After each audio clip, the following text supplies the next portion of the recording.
tanya sama ahlinya. Ahlinya sudah banyak yang ngomong, dari WHO, dari dokter-dokter, dari Mas Ridho sebagai pakar apa tadi dan sebagainya, itu sudah ngomong seperti itu. Jadi kalau kita tidak ikut sama ahlinya, maka itu kamu tidak ikut Al-Qur'an. Itu. Terus kedua, untuk di masyarakat, ikuti dokter terbaik yang pernah dimiliki oleh orang Islam, yaitu Ibnu Sina, yang tadi dikatakan oleh Mas Ridho. Beliau nulis kitab Al-Qanun fit Thib, yang kemudian oleh orang barat diambil menjadi the canon, itu ya, dasar-dasar kedokteran.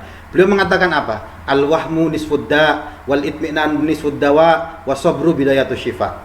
Panik, aduh aku takut nih ada corona dan sebagainya, itu nisfudda, setengah dari penyakit. Kamu nggak sakit tapi panik berlebihan, kena psikologi, sakit kamu, imunitas bermasalah.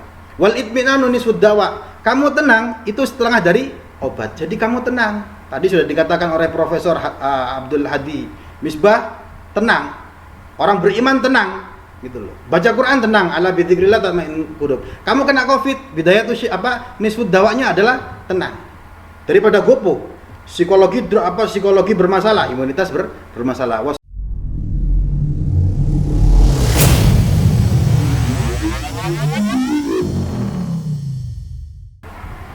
Bisa nanti setelah pemateri kita lanjut ke pemateri kedua, yakni Gus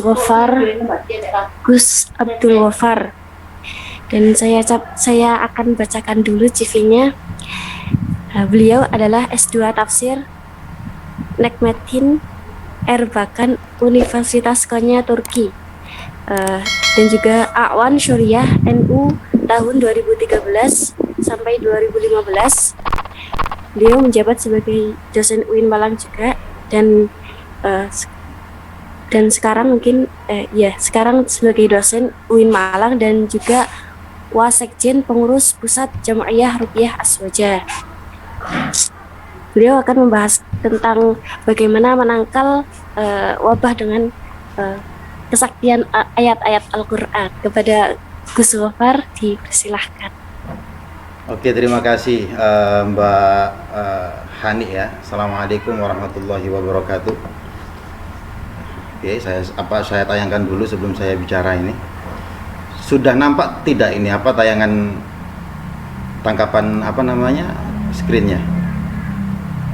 Sudah, Pak, sudah. Okay. Alhamdulillahirabbil alamin wassalatu wassalamu ala asyrafil anbiya wal mursalin man qala fi kitabihil karim.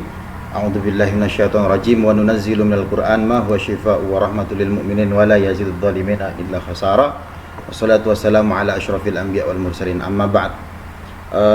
Yang saya hormati dari Sanggar Living Quran Ustadz Muhammad Labib Syauqi, kemudian dari Ikatan Alumni PCINU Turki ada Mas Fernando, ada Mas Dio, kemudian Mas Ridho juga, ini kawan saya, terakhir ketemu mungkin beberapa bulan yang lalu. Oke, ini karena waktu sudah sore, jadi saya to the point saja. Saya kebagian untuk mempresentasikan atau bincang-bincang renyah lah ya, tentang Al-Qur'an,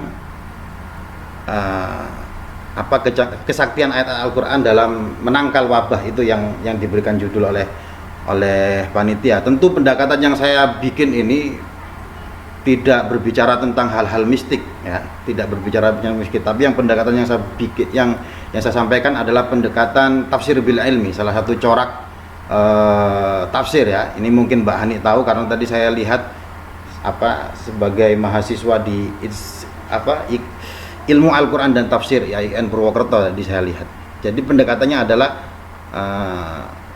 corak tafsir bil ilmi, melihat Al-Qur'an dari kacamata sains. Ini ada dua hal ya yang sebenarnya populer.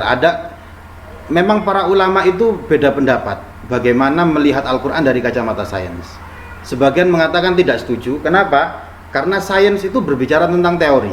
Teori itu sifatnya berubah-berubah. Nah, nanti kalau dilihat Al-Qur'an dari kacamata sains, teorinya berubah-berubah, itu seolah-olah menurunkan derajat Al-Qur'an itu. Nah, ini sebenarnya dari cara pandang berbeda. Kita bisa melihat, misalkan tidak bisa menutup mata bahwa ternyata banyak orang-orang non-muslim itu masuk agama Islam. Kenapa? Karena melihat ayat Al-Qur'an yang fakta sains yang itu benar terjadi, yang dijelaskan oleh Al-Qur'an. Kita tidak bisa menutup mata dengan adanya hal tersebut gitu. Jadi kalimat yang tepat yang sebenarnya kalau mungkin bagi orang yang ateis dan sebagainya mereka masuk Islam itu melihat Al-Quran dari kacamata sains untuk membuktikan kemujizatan Al-Quran. Tapi kita sebagai orang Muslim itu seharusnya tidak begitu. Ini menurut saya, kita itu justru menggunakan sains sebagai alat ukur untuk menggunakan sains sebagai alat untuk memahami Al-Quran. Jadi beda ya. Kalau orang-orang yang kalau saya lihat di video-video YouTube dan sebagainya itu orang-orang ateis non Muslim masuk agama Islam diantaranya karena membuktikan kemukjizatan Al-Quran lewat sains. Ya, jadi sainsnya sepertinya seolah-olah lebih unggul. Tapi kalau kita sebagai orang Islam seharusnya itu melihat sains ini sebagai alat untuk memahami Al-Quran. Karena Al-Quran itu lebih atas sains untuk memahami. Kan ada banyak perangkat ilmu untuk memahami Al-Quran. Kita bisa menggunakan dari bahasa, kemudian kita menggunakan balaghah, kita bisa menggunakan sains dalam hal ini. Itu ya. Oke, kita langsung saja. Saya agak cepat ini nanti karena slide saya agak banyak ini. Al-Quran sendiri ada istilahnya ayat-ayat syifa. Kalau di Jam'iyah Ruqyah Aswaja itu ada dinamakan ayat-ayat syifa. Yang total ada 6 ayat. Total ada 6 ayat. 2 ayat, sebentar saya gunakan pointer.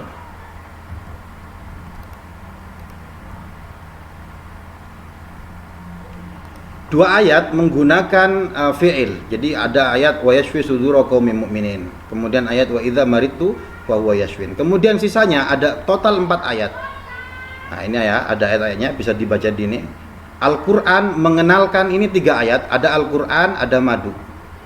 Al-Qur'an dengan tegas, ya, dengan tegas, jelas mengenalkan dirinya bahwa Al-Quran adalah syifaun. Nah, ada 3 ayat. Sedangkan dalam bentuk masdar yang lain, syifa ini adalah madu, kesembuhan. Jadi kalau kemarin saya lihat diskusi oleh Dr. Mukhlis Hanafi, ini kalau ikut jadi salah satu model corak tafsir bil ilmi yang sekarang masyhur itu adalah al-i'dad al-i'jaz al-adadi atau al-i'jaz ar-raqmi. Jadi melihat Al-Quran itu dari hitung-hitungan angka. Ini ada model seperti itu. Misalkan kata al-yaum diketahui di Al-Quran ternyata ada 365 kata. Ini sama ternyata dalam hitungan 1 tahun. Kata syahrun yang berarti bulan ada 12. Ternyata yang kita tahu juga dalam 1 tahun kita ada 12 bulan. Kemudian misalkan ada al-malaikah 88 kali, ini juga sama persis dengan term syaitan yang disebutkan dalam Al-Quran, sama persis. Jadi ini disebut dengan al-i'jaz al-adadi, bilangan-bilangan yang menunjukkan tentang kemujizatan bahwa ini tidak ngawur gitu loh. Kalau seumpama ini dituduh Al-Quran ini bikinannya Nabi Muhammad, gak mungkin bikin kalimat, bikin term-term yang sebanding bisa terukur. Beda ya dengan kalau kita melihat misalkan di beberapa tahun belakangan itu ada, kita sering dapat broadcastan di grup WhatsApp itu tafsir otak-atik gatuk. Itu berbahaya sekali. Kalau kemarin kita lihat misalkan ini tidak menyinggung politik, cuma sebagai contoh bahwa kalimat-kalimat seperti ini tidak boleh karena yang dibuat mainkan adalah Al-Quran. Dihitung itu Jokowi huruf jam, huruf ja, huruf jim itu abjad keberapa, kemudian dilihat jusnya dan sebagainya hanya untuk menunjukkan sesuatu yang buruk. Itu hati-hati kalau Al-Quran digunakan untuk hitung-hitungan semacam itu, karena Al-Quran tidak boleh digunakan untuk otak-atik gatuk. Sebagaimana kalau yang dalam muqaddimahnya Imam Nawawi itu dalam tafsir Munir, beliau menyebutkan hadis man qala fil Quran bi ra'yihi falyatabawwa maq'adahu minan nar. Jadi siapkan tempat nongkrongnya di neraka. Jadi Al-Quran ini bukan main-main. Oke? Apa sih asyifa? Jadi Al-Quran kan mengenalkan dirinya asyifa. Asyifa itu apa sih? Ini ada beberapa pendapat yang secara singkat memaknai yang dimaksud syifa ini adalah obat atau kesembuhan. Sebenarnya kalau yang saya pahami sendiri, syifa itu maknanya lebih umum. Kalau obat itu lebih khusus. Misalkan Mas Ridho tadi ya, kalau sakit kepala dikasih obat, dia bisa sembuh atau bisa tetap sakit. Tetapi kalau dia sudah sembuh itu namanya kesembuhan, itu namanya asyifa. Jadi asyifa itu lebih umum, sedangkan obat itu lebih khusus gitu. Ini ada beberapa ungkapan-ungkapan. Kemudian misalkan dalam Al-Lubab fi Ulumil Kitab dikatakan kalau padanannya itu kalau dikatakan yushfa bihi, dia tersembuhkan dengannya, itu maknanya sama dengan yudawi apa? Terobati. Jadi sama ya. Jadi syifa itu adalah obat. Apa saja yang bisa disembuhkan? Singkatnya sembari bisa dibaca sendiri karena saya lebih fokus untuk menjelaskannya. Kalau kita melihat penjelasan-penjelasan para mufassir, baik itu mufassir klasik atau mufassir kontemporer, itu memang banyak yang menjelaskan dalam penafsirannya itu ikhtilaf. Bahwa syifa ini ada yang mengatakan enggak, yang dimaksud Al-Qur'an sebagai syifa ini hanya untuk penyakit rohani tok. Hanya untuk penyakit yang sifatnya maknawi. Hanya sifat kayak kebodohan, kemunafikan dan sebagainya. Ada itu. Ada, tapi banyak ulama juga yang mengatakan, menegaskan tidak. Yang dimaksud syifa dalam Al-Qur'an, kaitannya dengan Al-Qur'an ini juga adalah untuk penyakit-penyakit jasmani. Bahkan dalam kitab, di sini tidak saya tulis, dalam kitabnya Mafatihul Ghaib karya Imam Razi itu, Fakhruddin Razi, dikatakan beliau menggunakan semacam kias ya. Mungkin pada saat itu kan banyak orang-orang yang menggunakan tolasim itu, jimat-jimat. Kemudian ada menggunakan jampi-jampi kalimat yang tidak difahami. Beliau mengatakan, lawang tolasim saja dan kalimat atau mantra-mantra yang tidak bisa difahami itu bisa bermanfaat untuk orang yang mengalami sakit. Nah, ini apalagi Al-Qur'an. Jadi di antara banyak para mufassir yang mengatakan ikhtilaf itu tersebut, ini ada ulama yang dengan tegas, terutama para mufassir kontemporer. Seperti di sini saya sebutkan dari Imam Asy-Sya'rawi dari tafsirnya mengatakan, ini ketutupan sama layar HP sebentar. Lil madiyat kama huwa syifa'ul lil ma'nawiyat. Untuk ya materi, untuk sakit fisik. Bidalilin marwiya'an Abi Sa'id Al-Khudri. Jadi dalilnya adalah, ini salah satu contoh. Sahabat Abu Sa'id Al-Khudri itu pernah ngobati salah satu ketua suku yang digigit kalajengking. Nah, kalau orang digigit kalajengking kemudian dia bengkak, ini bukan penyakit karena jin, ini bukan penyakit karena psikis bermasalah, bukan penyakit rohani, tidak. Wong digigit kalajengking kemudian dia bengkak. Kemudian Abu Sa'id Al-Khudri, apa yang dilakukan oleh beliau adalah membacakan Al-Fatihah sebanyak 7 kali di air, kemudian diminumkan kepada ketua suku setempat gitu. Nah, ini salah satu bukti dalil bahwa Al-Qur'an dalam hal kasus ini Abu Sa'id Al-Khudri surah Al-Fatihah ya, itu bisa digunakan untuk penyakit medis, untuk penyakit medis juga. Nah, tapi dalam pengalaman para ulama dalam banyak literatur, singkatnya Al-Qur'an itu tadi kan ada ikhtilaf ya antara rohani atau jasmani saja. Al-Qur'an ini obat untuk rohani saja atau juga jasmani. Tapi kalau kita lihat banyak literatur, singkatnya kalau saya boleh memetakan, itu ada 3. Al-Qur'an itu bisa digunakan untuk penyakit hati. Jadi psikis ya, kalau saya generalisir lah ya. Hati, jadi psikis, kemunafikan dan sebagainya, karakternya bermasalah. Al-Qur'an juga bisa digunakan untuk penyakit medis. Al-Qur'an juga bisa digunakan untuk non medis. Kaitannya apa? Sebentar, saya nggak kelihatan soalnya nih. Misalkan ini contoh kaitan antara bahwa dari non medis itu bisa ke arah psikis misalkan. Nah, ini Rasulullah bersabda, kemarahan, marah itu kan kondisi psikologi ya. Katanya Rasulullah dalam hal ini itu berasal dari setan. Nah, psikis itu, marah itu adalah kondisi psikologis, sedangkan setan itu adalah ranahnya non medis. Kemudian ayat-ayat tentang sihir, hal ini saya contohkan dalam surah Al-Baqarah, ada ayatnya panjang ya, wattaba'u ma tatlu syayatinu ala mulki Sulaiman dan seterusnya. Ada kalimat fayata'allamuna minhuma ma yufarriquna bihi bainal mar'i wa zawji. Ada penyakit yang asalnya dari hal-hal yang non medis, magic. Non medis itu magic dalam penjelasan saya ini, yang saya maksud adalah yang kemudian bisa membuat suami istri itu terpisah. Terpisahnya kenapa? Ya tentu karena mungkin akan menyebabkan sering bertengkar dan sebagainya ya. Jadi merusak kondisi psikologi seseorang dari setan. Ada banyak sebenarnya. Kemudian psikis menjadi medis. Nah, penyakit psikis dari medis. Misalkan di sini saya ketengahkan 8 surah Yusuf yang bercerita tentang Nabi Yakub yang menangis sedemikian rupa karena putranya Nabi Yusuf diberi kabar oleh anak-anak yang lainnya mati dimakan serigala. Kemudian ada kalimat kondisi psikologisnya Nabi Yakub, ya asafa ala Yusuf. Jadi berduka cita yang kebangetan gitu.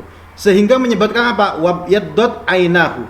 Matanya menjadi putih sampai dikisahkan itu kan buta. Minal husni fahuwa kadzim.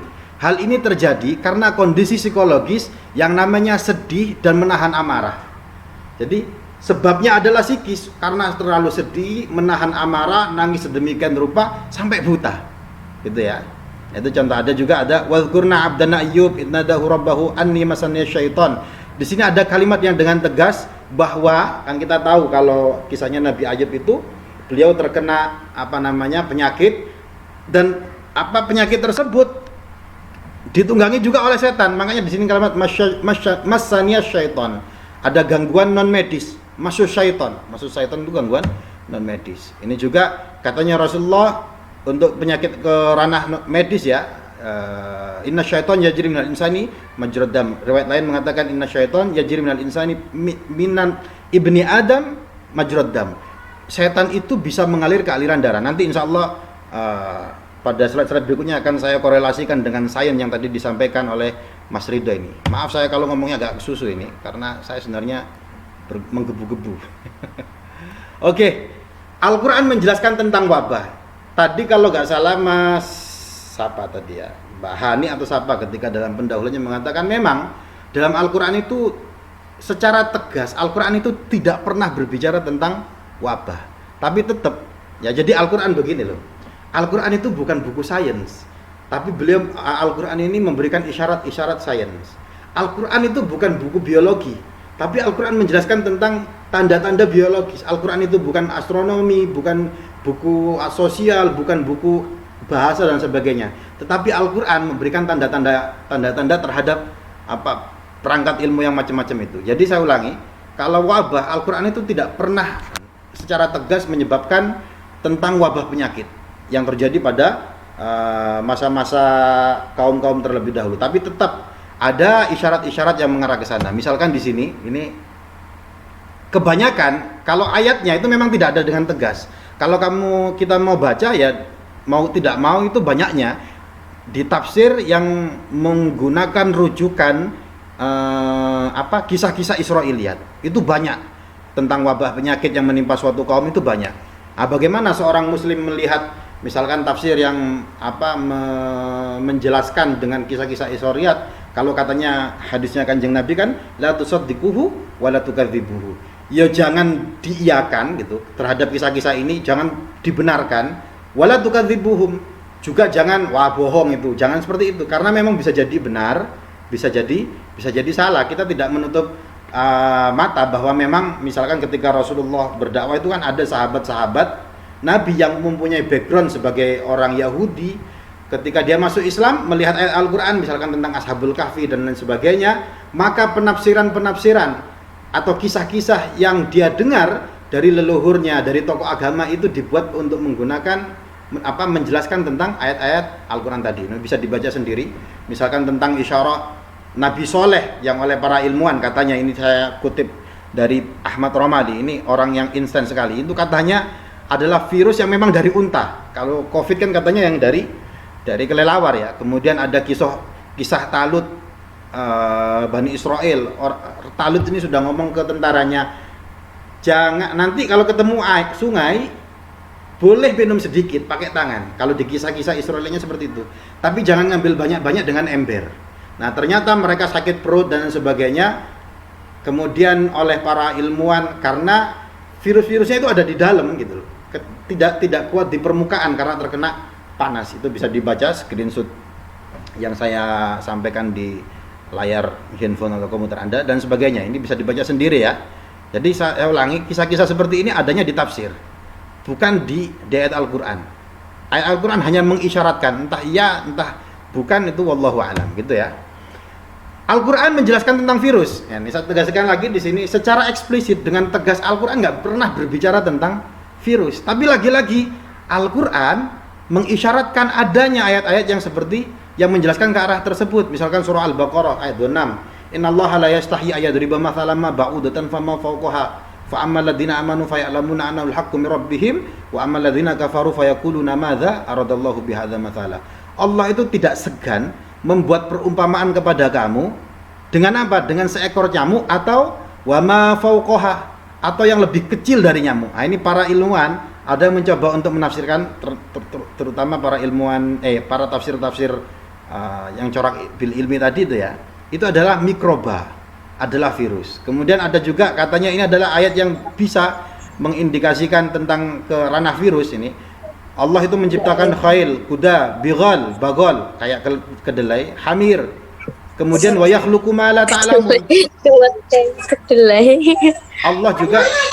Allah juga menceritakan makhluk-makhluk yang tidak kamu ketahui. Nah, ini isyarat-isyarat yang katanya, tapi saya kemarin itu sempat ini ya, buka-buka apa tafsir. Ini ayat-ayat ini juga digunakan untuk apa? Ini bagi orang-orang yang mungkin percaya tentang alien dan sebagainya, saya tidak tahu. Tapi ayat-ayat ini juga digunakan untuk bahwa alien itu ada. Dalilnya adalah ini katanya, wa yakhluqu ma la ta'lamun. Allah itu menciptakan makhluk-makhluk lain yang kamu tidak tahu. Fala uqsimu bima tubsirun wa ma la tubsirun. Maka aku bersumpah dengan apa-apa yang pernah kamu lihat, yang kamu lihat atau yang tidak pernah kamu lihat. Jadi kalau secara virus itu tidak pernah Al-Qur'an dengan tegas. Tapi ayatnya ada yang isyarat ke sana. Nah, ini sudah mulai dunia jin, ini sudah masuk. Relasi pandemi virus dan gangguan jin. Tadi kan saya jelaskan adanya korelasi atau relasi ya antara penyakit psikis yang nanti bisa ke medis, dari medis bisa ke non medis. Itu saling berkaitan. Orang awalnya karena psikisnya bermasalah, terlalu sedih, terlalu marah, jin ikut campur. Yuwaswisu fi sudurin nas, dia membisik-bisiki, akhirnya ya sakit perut lah dan sebagainya dan sebagainya. Ini Quraisy Shihab. Beliau mengatakan ini saya temui waktu awal-awal Maret kemarin kalau tidak salah, video percakapan antara Quraisy Shihab dan putrinya Najwa Shihab itu tentang hal ini. Tapi kalau seingat saya pernah baca, saya cari bukunya agak ketemu, itu ada beliau menjelaskan tentang ini dalam buku jin dalam Al-Qur'an, mereka yang tak terlihat atau apalah. Dikatakan ayat ini, wadhkur abdana Ayyub idnadahu rabbahu anni masanya syaitan binusbi wa'adab. Penyakit yang ditimpa oleh Nabi Ayyub, lepra ya. Dengan apa ayat di sini menggunakan lafaz masanya syaitan, diganggu oleh setan. Lepra itu adalah sakit medis, tapi di situ jin atau setan dalam hal ini ikut campur untuk membuat Nabi Ayyub terasa semakin berat. Kemudian di sini juga sebentar, ini soalnya videonya teksnya tertutupi oleh video saya ya, saya pindah dulu. Syekh Muhammad Abduh, saya tidak tahu yang ini ditulis oleh Syekh Muhammad Abduh apa Rashid Ridho, karena ada dalam tafsir Al-Manar. Kita tahu tafsir Al-Manar itu kan ditulis oleh dua sosok ini ya, guru dan murid. Muhammad Abduh meninggal, kemudian diteruskan oleh Rashid Ridho. Beliau mengatakan karena Muhammad Abduh dan Rashid Ridho ini kan sudah masuk ke zaman kontemporer ya, sudah ketemu mikroba. Beliau mengatakan apa? Bisa dikatakan di sini bisa jadi mikroba itu adalah jin. Ini yang ngomong bukan saya. Yang ngomong adalah Muhammad Abduh. Mikroba, mikroorganisme. Kenapa beliau tidak menyebutkan virus dan sebagainya, saya tidak tahu. Kalau seumpama zaman itu mungkin beliau sudah tahu ada kan mikroba virus itu kan lebih kecil ya dari mikroba, dari bakteri itu lebih kecil. Kalau bakteri itu kan masuk mikroba, mohon dibenarkan Mas Ridho ini. Bakteri yang saya pahami itu masuk mikroba. Tapi kalau virus itu terjadi ikhtilaf di antara bukan ulama, para ilmuwan, apakah dia mikroba atau bukan gitu loh. Karena ada yang mengatakan dia bukan, karena dia itu parasit. Dia nggak bisa hidup kalau nggak ketemu sama yang diparasitin itu. Jadi tidak termasuk klasifikasi mikroba. Yang saya sampaikan adalah Muhammad Abdul mengatakan ada kalanya bisa jadi virus, dalam hal ini COVID ya, COVID-19 itu adalah campur tangan jin. Kemudian Imam Sya'rawi juga demikian. Pada ayat thumma anzalnahu sakinatahu ala rasulihi wa alal mu'minin wa ala junudan. Kalimat junudan ini beliau menafsirkan gini, wa kana ba'dun nas yang kiruna hadal kalam yatasalan kaifa yadkhulu syaitan. Ada orang-orang yang mengatakan ya opo setan itu jin ya, setan atau jin lah, bisa masuk ke majrad dam, ke aliran darah. Beliau menggunakan logika, kamu tahu nggak mikroba, al-mikrobat, hal alima ahadun bil mikrobat sa'ah duhulihi lil jismi. Mikroba ketika masuk ke dalam tubuh, kamu tahu nggak? Tentu kita tidak tahu. Kita kena virus, kita juga tidak tahu. Nah, dikatakan kalau mikroba yang jelas sebagai materi aja, makhluk aja, apalagi jin, apalagi jin gitu. Kemudian beliau mengutip juga dalam tafsirnya, panjang sebenarnya, mengutip hadis inna syaitan yajri minal insani majrad dam. Setan itu bisa mengalir ke aliran darah. Saya percepat. Nah, ini poin-poin penting ini. Bagaimana Al-Qur'an menjadi syifa mengatasi pandemi COVID-19. Diskusi yang tadi itu sudah saya sampaikan gini. Ini kan kalau kita mendengar dari WHO itu macam-macam untuk menghadang penyebaran COVID kan macam-macam. Cuci tangan ya, social distancing ya, kemudian pakai masker ya, dan lain sebagainya. Tapi dari kesemuanya saya rasa sepakat ya, bahwa yang paling sip untuk menjaga kita agar terhindar dari COVID-19 ini adalah kekebalan tubuh kita sendiri. Saya pernah berbincang dengan teman saya, dosen untuk di Fakultas Kedokteran UIN Malang. Dia mengatakan anak saya kalau sakit saya biarkan 3 hari. Dia mau panas atau apa terserah. Tidak saya kasih obat dahulu dan sebagainya. Kenapa? Katanya si dokter ini, karena antibodi tubuh ini itu otomatis ketika ada penyakit menyerang dia otomatis untuk menyerang. Nah, penyerangan ini ketika perang maka menimbulkan panas, sakit dan lain sebagainya. Nah, itu katanya beliau. Jadi yang paling bagus adalah imunitas tubuh. Kemudian pada surah Al-Hajj ayat 38 ada ini ada kalimat innallaha yudafi'u 'anil ladzina amanu. Imam Fakhruddin Razi dalam Mafatihul Ghaib tafsir mengatakan ayat ini itu tidak jelas Allah itu membela orang-orang beriman dari apa. Ya, Imam Razi mengatakan semacam itu, tidak jelas. Pada salah satu poin kalau kita baca Razi Mafatul Ghaib itu kan beliau sering al-mas'alah al-ula, al-mas'alah as-tsani dan sebagainya. Salah satu poinnya beliau mengatakan ayat Al-Hajj ayat 38 ini enggak jelas. Allah itu mempertahankan atau membela orang mukmin dari apa? Walaupun kalau kita lihat saya lihat di berbagai tafsir adalah menolong atau membela orang-orang mukmin dari orang-orang kafir, tapi Ar-Razi mengatakan enggak jelas dari apa. Nah, di sini bahkan Ibnu Katsir juga bisa dibaca itu dikorelasikan oleh surah Az-Zumar 36 dan At-Tolak 38. Di sini ada seorang profesor namanya Abdul Hadi Misbah. Ini saya baca di buku apa tadi saya lupa. Dia adalah pakar imunologi di Temple University. Nah, dalam wawancaranya beliau mengatakan bahwa yang dimaksud 38 itu adalah berbicara tentang imunitas tubuh seorang orang-orang mukmin, orang-orang yang beriman. Bahkan beliau mengasih nama yang dimaksud adalah Jaisud Difa'al Ilahi, tentara pertahanan Tuhan gitu. Jadi seperti yang saya kasih tahu tadi ya, kalau kita sakit dan sebagainya tanpa minum obat dan sebagainya pun ada imun. Saya tidak bisa menjelaskan secara sains, Mas Ridho yang berwenang untuk itu. Memberikan tadi itu ada polisi dan sebagainya, diberikan gambaran yang menarik sekali. Itu secara otomatis dia akan memberikan pertentangan, perang. Jadi dalam tubuh kita terjadi perang. Nah, ini bisa dibaca. Jadi ada dalam Al-Qur'an semacam itu katanya yang berbicara tentang imunitas tubuh. Al-Qur'an menjelaskan tentang itu, katanya Syekh Profesor Abdul Hadi Misbah. Beliau juga menghubungkan erat antara sistem saraf dengan sistem kekebalan tubuh melalui hormon dalam tubuh. Ya. Kemudian katanya beliau ada lahir ilmu eksak, sains baru yang mengungkap ini hubungan antara kondisi psikologi yang nanti berakibat ke medis, dinamakan psikoneuroimunologi. Ya, ini bacanya benar atau tidak nggak tahu saya, ini karena bukan ranah saya. Cuma saya mengatakan ternyata ilmuwan-ilmuwan ada yang terinspirasi dari ayat Al-Qur'an yang mengatakan itu adalah entah itu sel-sel atau apalah yang memberikan imunitas tubuh. Oke? Terakhir dari saya, bagaimana kita berobat dengan Al-Quran? Jadi haknya Al-Quran itu ada banyak.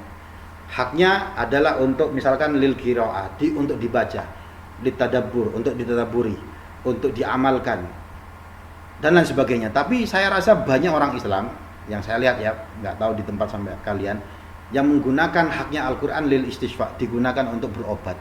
Nah, caranya adalah pertama bisa kita baca atau bisa kita dengarkan. Misalkan ayat Al-Quran, wa idza quri'al Qur'an fasta'id billah. Kalau dibacakan Quran, maka berlindunglah dari kepada Allah dari gangguan setan, karena nanti setan ikut campur ya, jadi majrud dam, dia mengalir di aliran darah, itu nanti bermasalah. Bisa dibacakan oleh Nabi, dibacakan di telapak tangan, kemudian dibuat untuk perlindungan.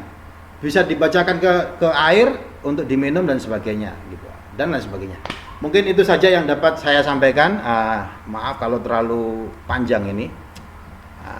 Saya serahkan kembali kepada Mbak Hani sebagai host. Monggo. Ya, terima kasih banyak atas penjelasannya, atas pemaparannya Pak Gus Gofar. Alhamdulillah, luar biasa sekali pemaparannya, dari tafsirnya, dari penangkalnya, dan dari sejarahnya.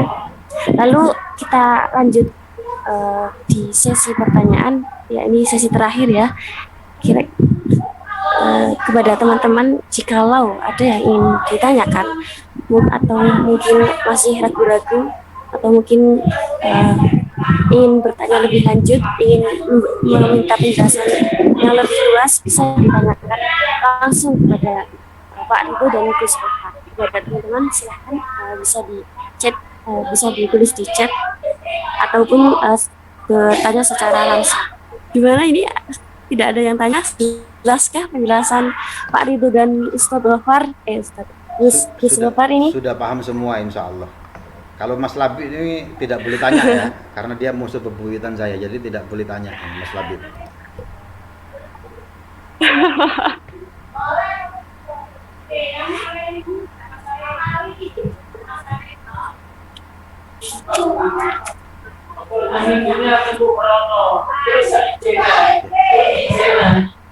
Ya, mungkin kalau misalnya tidak ada yang bertanya, mungkin saya. Oh, ada yang bertanya kan?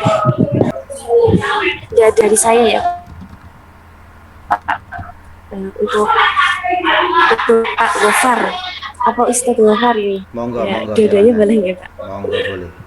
Jangan sulit-sulit tanyanya. Suara Ya. saya putus-putus nggak? Jelas.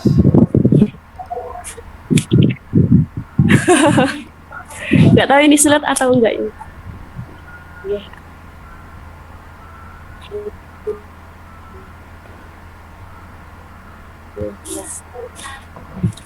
Bapak itu kan sudah menjalani tes untuk mendeteksi sebuah virus COVID-19 ini.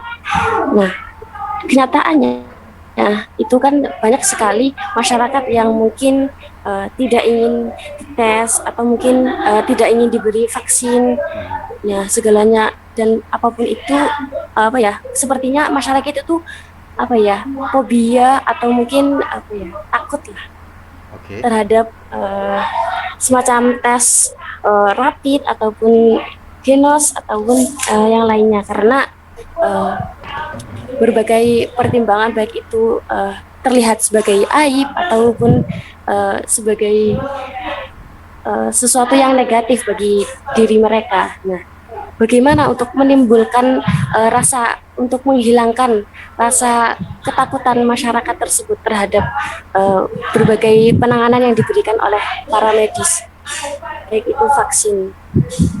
Oke. Mungkin pada Pak Ridho dan Pak Mas Ridho Gofar. apa saya ini? Mas Ridho dulu deh, monggo. Dua-duanya boleh Pak. Mas Ridho dulu. Dua-duanya dulu. Bukan saya tadi udah duluan. Enggak, urutannya kamu harus mengalah sama saya. Monggo Mas Ridho. Gini ya, jadi sebenarnya kalau kita melihat ke sejarahnya ya, wabah itu ya akan selesai gitu kalau kita melihat yang sebelum-sebelumnya. Nah, itu menarik yang dibilang Cak Gofar tadi. Ada misalkan yang anaknya ya, dari siapa tadi? Dari seorang dosen ya. Itu jarang dikasih obat, lalu ya sudah, kalau misal sakit ya sudah dibiarkan saja gitu kan. Itu betul, sangat betul sekali. Maksudnya artinya gini, tubuh kita sendiri itu sebenarnya sudah ada mekanisme untuk pertahanan tubuh gitu kan.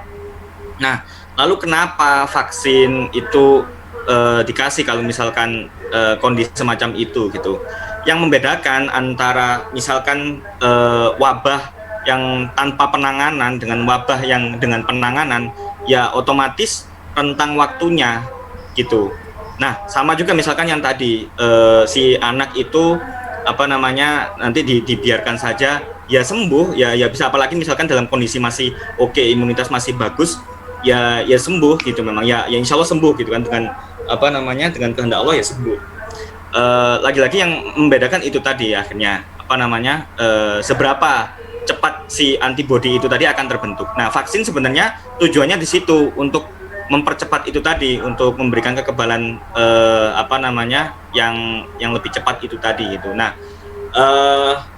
apa namanya, kalau misalkan ada orang yang ternyata terinfeksi lalu dia nggak mau vaksin dan sebagainya, sebenarnya itu kembali ke stereotip sebagai apa ya, sebagai manusia ya. Jadi sebenarnya COVID ya sama kayak kita kayak kena penyakit yang lain gitu kan, kayak panuan, kayak ya bisulan gitu kan, ya sama, nggak ada bedanya gitu kan.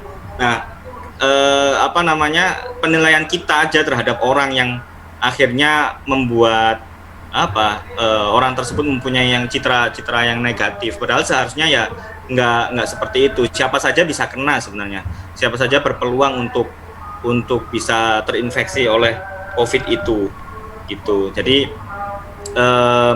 ya itu tadi sebenarnya apa namanya semuanya ya bisa jadi tergantung dari perilaku kita lah, seberapa cepat kita akan keluar dari wabah itu sendiri gitu.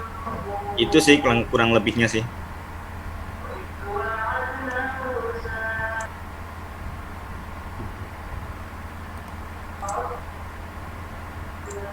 Langsung disambung saja, Cak. Oke, langsung saya ya. Kalau saya begini, pokoknya apa-apa kamu kembali ke Quran.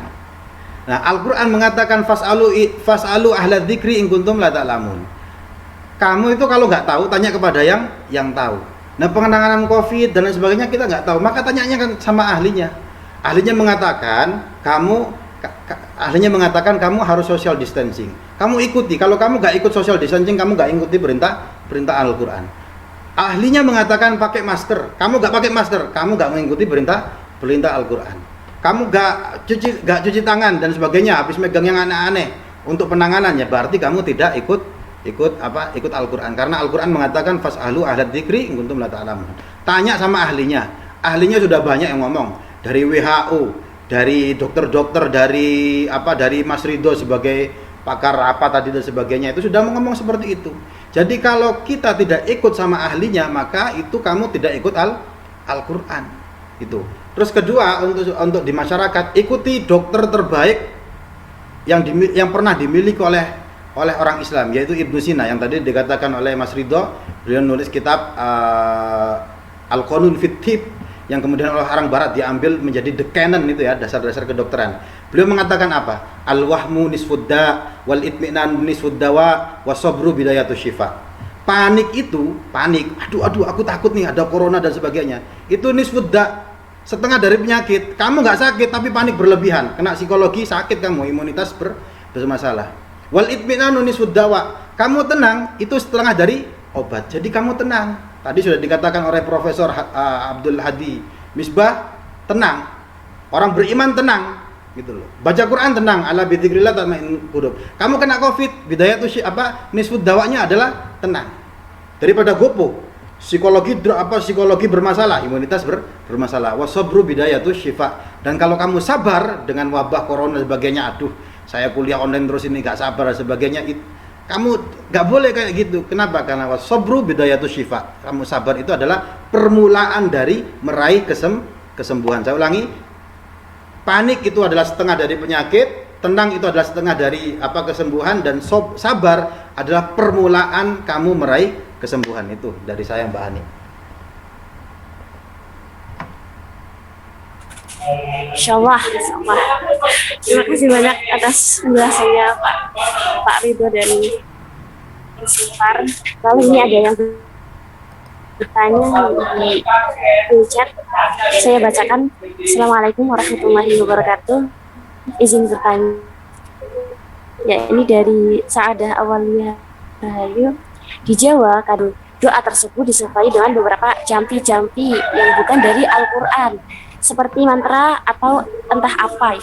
Bagaimana hukumnya ketika Al-Quran dan jampi-jampi tersebut bersatu dan ketika pasien yang diobati sembuh? Sebagian orang awam menganggap bahwa jampi-jampinya hebat, tapi tidak mengagumi bahwa yang menyembuhkan adalah kekuatan Al-Quran. Sekian dan terima kasih.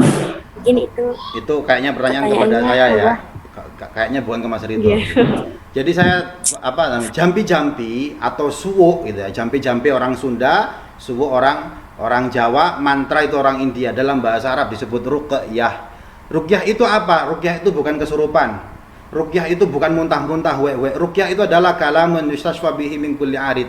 Ucapan yang dengan ucapan tersebut kamu minta sembuh. Jadi, ya Allah saya mau baca Al-Fatihah, dengan Fatihah saya minta sembuh. Itu namanya ruqyah, itu namanya jampi. Imam At-Tibi mengatakan ad-du'a li talabi syifa. Ruqyah itu doa minta sembuh. Jadi enggak ada kaitan dengan itu.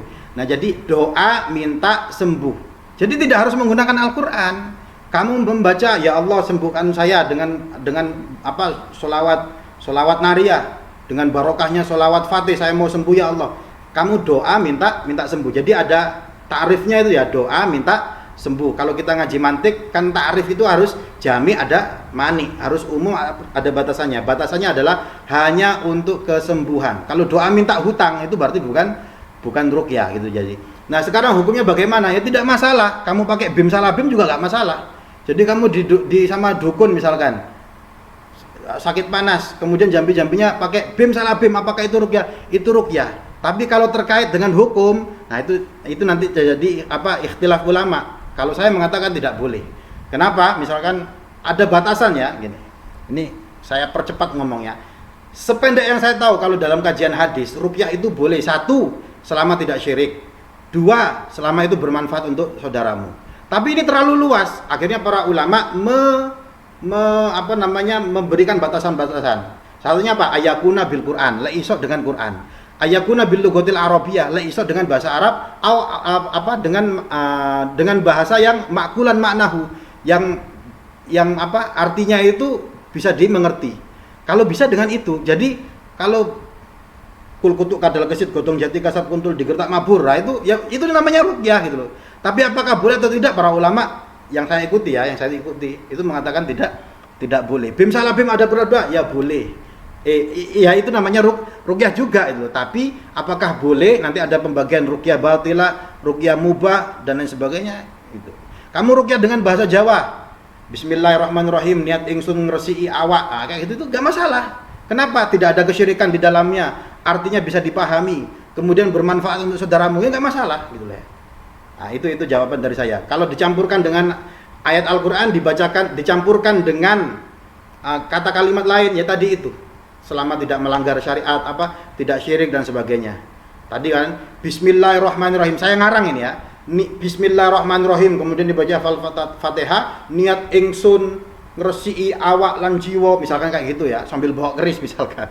Ya enggak masalah kayak gitu ya. Itu kalau untuk zahirnya ya, kalau hatinya dia mau bersekutu sama jin wallah itu pembahasannya beda lagi. Jadi boleh gitu selama batasan-batasan tersebut tidak dilewati. Itu jawaban dari saya.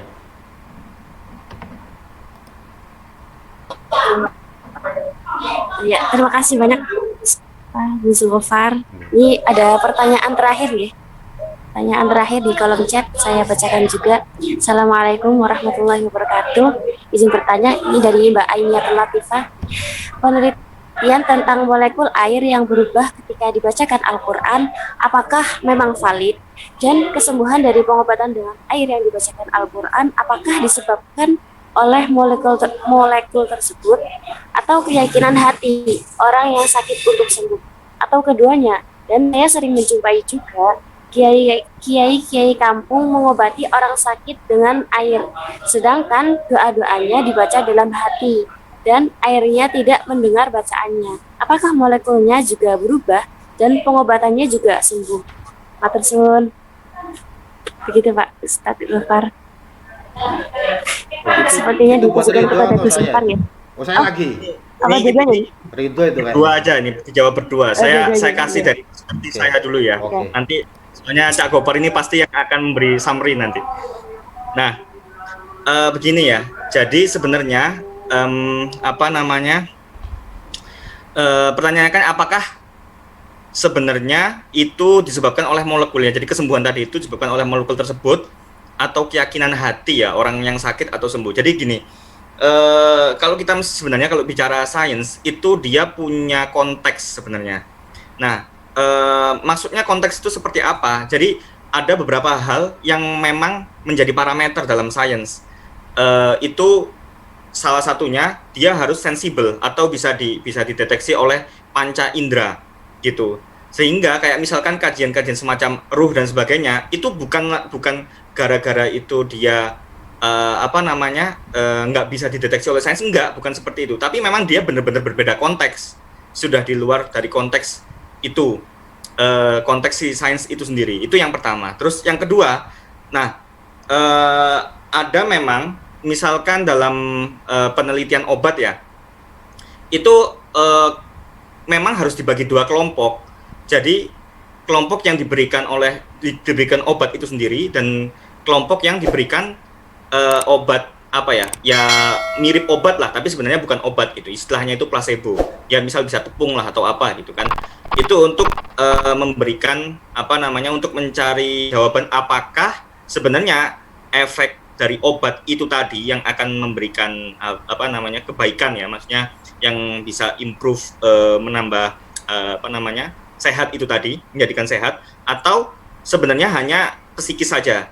Nah, kembali lagi ke itu tadi, dari Cak Gopar itu tadi, memang betul ya, kita sendiri sebenarnya sudah punya mekanisme kekebalan gitu. Nah, akhirnya kita akan melihat apakah ini efek dari si obat itu atau efek dari sebenarnya psikis si pasien itu sendiri sebenarnya gitu. Jadi apa namanya, kalau saya mau menjawab pertanyaan ini itu nggak bisa disimpulkan sebenarnya, nggak cukup data untuk itu. Kalau misalkan dari perspektif sainsnya ya, itu sudah di luar apa namanya, misalkan kayak ya pembacaan itu tadi dan sebagainya. Bisa jadi orangnya itu memang ya termotivasi atau tersugesti untuk sembuh gara-gara itu tadi ya, gara-gara perlakuan itu tadi, dan bukan dari molekulnya itu sendiri gitu kan, karena ada aspek psikologis itu tadi juga gitu. Oke, itu sih apa namanya dari saya. Silakan di ini Cak Gopar. Oke, langsung ya gitu. Apakah kalau air dibacakan doa-doa molekul-molekulnya berubah? Saya tidak tahu molekul-molekulnya berubah atau tidak, nggak tahu. Cuma begini yang perlu dipahami, bahwa ilmu at-tib, pengobatan, entah itu medis atau ruqyah itu juga masuk ilmu tib ya, pengobatan ya. Itu sifatnya adalah tajribi. Tajribi itu berdasarkan uji coba. Ditajrib, dites. Nah, seperti kita ketahui kan, apa namanya medis juga, ranah medis juga berdasarkan itu tadi uji coba. Demikian juga kalau ruqyah itu apa? Dia tajrib, dicoba. Kalau semua berhasil itu namanya mujarrobat. Nah, itu yang kamu beli itu biasanya kan, pinggir-pinggir jalan buka, itu namanya pengalaman para ulama menggunakan lafaz-lafaz tertentu misalkan untuk disuwuk, ternyata bisa. Nah, kalau kita lihat apakah bisa atau tidak, ternyata para ulama menjelaskan hal tersebut bisa. Rasulullah mencontohkan menyuwuk pakai air. Kemudian para ulama juga mencontohkan dan itu sembuh. Jadi ranahnya adalah berdasarkan tajrib, dibaca Al-Qur'annya, kemudian sembuh. Dan ingat, kalau nanti kaitannya dengan akidah, bukan airnya yang menyembuhkan. Bahkan Ibnu Hajar mengatakan bukan Al-Qur'annya yang menyembuhkan. Walaupun Al-Qur'an mengatakan syifa, Al-Qur'an ini syifa, bukan airnya, tapi Allah lah yang menyembuhkan. Cuma Allah ngasih resep, kalau kamu sakit ya berobat dengan Al-Qur'an. Caranya bagaimana? Bisa dibaca, didengar, dibacakan air dan sebagainya. Begitu yang bisa saya sampaikan. Ya, terima kasih banyak ya. Ya, pada intinya segala hal yang selain dari Allah adalah sarana untuk menyembuhkan kita ya dari penyakit apapun itu. Dan segala sesuatu yang sang penyembuh adalah Allah Subhanahu wa Ta'ala.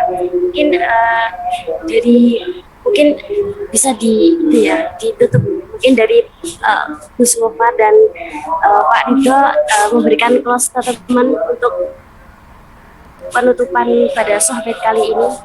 Oke, saya dulu ya, saya mau memberikan closing statement singkat aja. Vaksinlah hatimu dengan Al-Quran. Ini untuk wabah, konteksnya wabah. Vaksinlah hatimu dengan Al-Quran. Swablah jiwamu dengan zikir agar mendapatkan ketenangan. Cucilah tanganmu dengan sedekah, karena dalam banyak hadis Nabi, sedekah itu nolak balak. Dan jagalah diri kamu, jaga jarak dari perbuatan maksiat. Itu saja yang saya sampaikan. Oke, kalau dari saya apapun itu memang dari Allah. Bahkan sains itu sendiri sebenarnya adalah sebuah bentuk anugerah ya, sebuah bentuk anugerah kepada umat manusia yang mana sebagai alat juga, tools juga. Walaupun kita misalkan ya, katakan saja bisa bilang sains bukan segala-galanya gitu, masih banyak konteks-konteks lain yang di luar sains, yang mana ya itu yang akan berubah kehidupan itu tadi. Tapi intinya kita bersyukur bahwa kita sudah berada di zaman yang ya cukup maju dalam ukuran sains itu sendiri. Itu saja dari saya.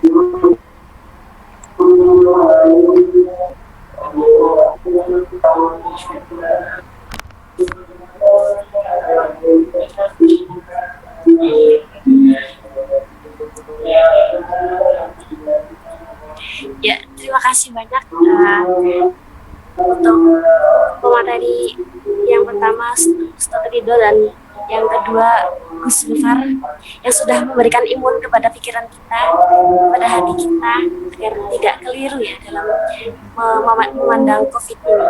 Ya, mungkin kurang lebihnya saya sebagai moderator mohon maaf apabila ada kalimat atau kata yang tidak berkenan di hati panjenengan semuanya. Ya, mungkin sekian dari saya. Terima kasih. Assalamualaikum warahmatullahi wabarakatuh. Waalaikumsalam warahmatullahi wabarakatuh. Alhamdulillah sudah selesai. Maghrib.